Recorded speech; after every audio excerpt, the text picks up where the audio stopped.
Hello everyone, my name is Man. I'm a current BGY1 resident at the Farben St. Mary Medical Center, and today I'll present about my project, implementation of a pharmacist-led positive culture protocol for discharge emergency department. I have nothing to disclose. For my learning objective, there are three learning objectives on my presentation. Recognize the pharmacist's role in evaluating cultures, draw on patient discharge from the emergency department, identify an opportunity for improvement in prescribing antibiotic practice, identify the optimal treatment for skin soft tissue infection and urinary tract infection for discharged patient from ED. A little bit about Providence St. Mary Medical Center. It's a rural community hospital in Walla Walla with 142 licensed beds. I want to focus more on the ED for my research project. Um, so we have We have 24 beds with 2-3 provider per shift, daytime, and 1 unit coordinator to in charge of the cultural law. Pharmacists only limited to the rate your shift. Now let's go into with the retest assessment question, and we'll come back with the answer at the end of the presentation. Which of following therapy can be used to treat a complicated UTI with a systematic symptom? Fosfomycin, macrobid, Bactrim, and ciprofloxacin. Which of the following antibiotics are not indicated for SSDI? Doxycycline, cephalexin, Bactrim, or Vanco Oral? And what are the signs and symptoms of UTI? Selective apply, fever, flank pain, ground level fall, dysuria, automental status. Background. Now let's go into some background information. For the current emergency department practice, current ED culture review process review at least 24 hours by the RN unit coordinator. Provider may have frequent interruption while managing patient in the emergency department, which could impact culture review time. And the role of pharmacists in the antimicrobial stewardship has expanded. The Joint Commission allowed qualified pharmacists to lead antimicrobial stewardship program due to their substantial knowledge of infectious disease and antibiotic therapy. Studies have demonstrated the benefit of pharmacist ED culture review, including reduction in time to optimal therapy and remission rates. Methodology. Study objective: evaluate the impact of implementing a pharmacist-led assessment of culture for patient discharge from the ED focusing on urinary tract infection and skin soft tissue infection. For the outcome, the primary outcome is that time from positive culture result to the time new antibiotic therapy was prescribed, and secondary outcome is the average duration of therapy, and the track the resistant parent organism isolated. The criteria inclusion, we focus on patient more than 18 years old, positive culture result for discharge ED patient, antibiotic therapy change for UTI and SSDI.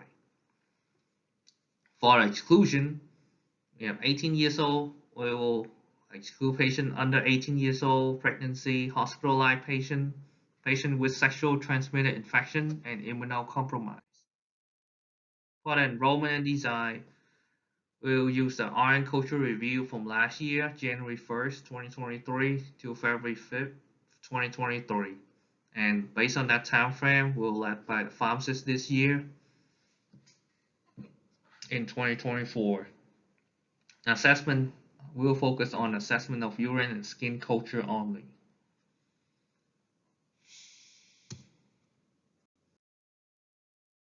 For the pharmacist workflow, the review culture log daily focusing on urine and skin culture, provide antibiotic therapy recommendation to ED provider, and we're going to send the antibiotic prescription for ED provider, notify patient via phone call or patient portal, and pharmacist document antibiotic change.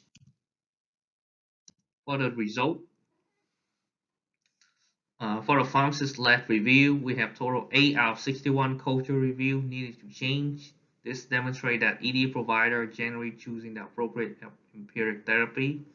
For the prescription change for UTI, perform less than 12 hours and then complete faster in the pharmacist-led group.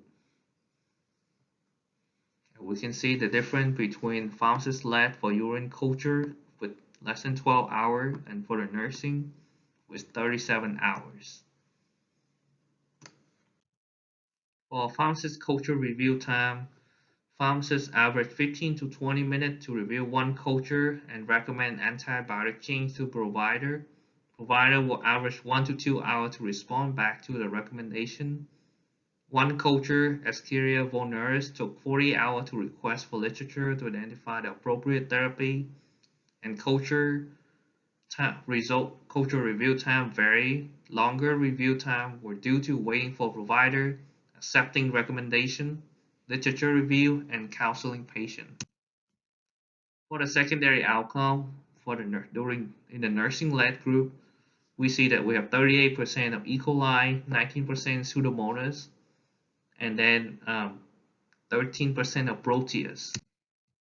In the secondary outcome led by the pharmacist group, we have 20% of Enterococcus faecalis, 13% of E. coli, 13% of Citrobacter froди, and 20% of Pseudomonas.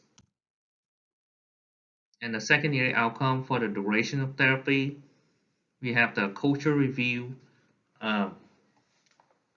led by nursing is 10.25 day for duration of therapy, and pharmacist is 7.5 days. So the duration of therapy reduced by 2.75 days in the pharmacist-led group. In the conclusion, pharmacists led the culture have faster prescription time, more ESBL, and Pseudomonas Citrobacter frondi organism isolated. Unable to determine the statistical significance due to a lack of a statistician or statistical software. Feedback from provider and nurses and patients appreciate the pharmacist's intervention for the treatment of UTI and SSTI. For the discussion, the strength of this study, we have faster new treatment prescriber, AMS expansion for discharge ED patient, shorter duration of therapy, educate ED provider on rationale for change of antibiotic, and recommendation had 100% acceptance rate. The limitation is that we have small population size, short project timeline, limited number of intervention, lack of collaborative drug therapy agreement. So pharmacists need to discuss with physician for approval before change. For the future direction, expand pharmacist responsibility to blood, respiratory culture, pediatric, and STD management. Recruiting daytime ED pharmacist coverage to allow for pharmacy management of ED culture. Development of a CDTA to allow pharmacists to change therapy independently. And then implementing AMS education for ED provider on commonly seen infection. Let's go back to the pre-test question. For question number 1, the answer is C and D. Question number 2, the answer is vancomycin oral. Question number 3, the sign and symptom of UTI are A, B,